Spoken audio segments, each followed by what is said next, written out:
Tonight, the investigation into the killing of a longtime investigative reporter in Las Vegas is raising questions about a local elected official that he had written about. Police confirming to CNN that they have served search warrants in connection with the death of Las Vegas Review-Journal reporter Jeff German, who was found dead outside his home in broad daylight Saturday morning.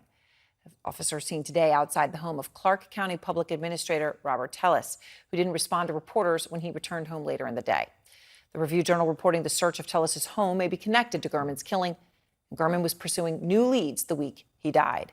Out front now is Art Kane, an investigative reporter for the Las Vegas Review-Journal who worked closely with Jeff German. So, Art, I really appreciate your time. I'm sorry for the shocking and horrible loss that you and your colleagues are experiencing. Unimaginable. So we're trying to understand what happened here. Police have released an image of a vehicle that they say is tied to the suspect, a red maroonish SUV. Our affiliate KSNV captured this footage of a car that appears to line up with that description being towed from Tellis's driveway. Now, I know you're doing everything you can to find out what happened here. What more can you tell us about the investigation, Art? Well, it definitely took a turn today because initially over the weekend we had assumed it was a, robbery gone bad or something like that. And yesterday afternoon, the police released a picture of this vehicle, and our reporters started to see the Google images of this vehicle that looks like a vehicle just like in Tellis's driveway. So that was really concerning and surprising. And then this morning, the police came down and roped off the area, started searching his house, and took that vehicle registered to Tellis's wife that looked like the vehicle they had released earlier that day. So that's about all we know right now. The police haven't done any kind of press conferences, but clearly it's very concerning if there's some involvement from Tellis in this. I mean, it's shocking, right? At this point, we don't know what the relationship is, but it is pretty shocking what we know so far. Obviously, Tellis hasn't been arrested or charged, and police haven't, as you point out, publicly spoken or connected him to the investigation. But we do know that after Jeff's reporting on Tellis, there was a public clash. Right, Jeff had reported on Tellis his office oversight, an inappropriate relationship he had with a staffer. Tellis denied that. He slammed back at Jeff in various tweets, calling him a bully, and slamming him on Twitter.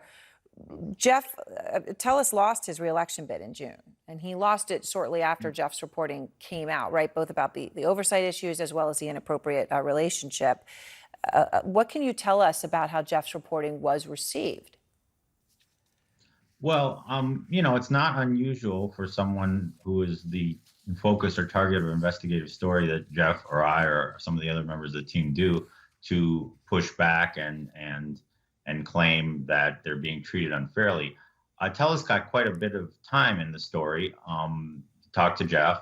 His points of view were represented. And there wasn't any corrections or anything factually wrong with the story. He just didn't like that we were holding him accountable as a public official, or Jeff was at the time.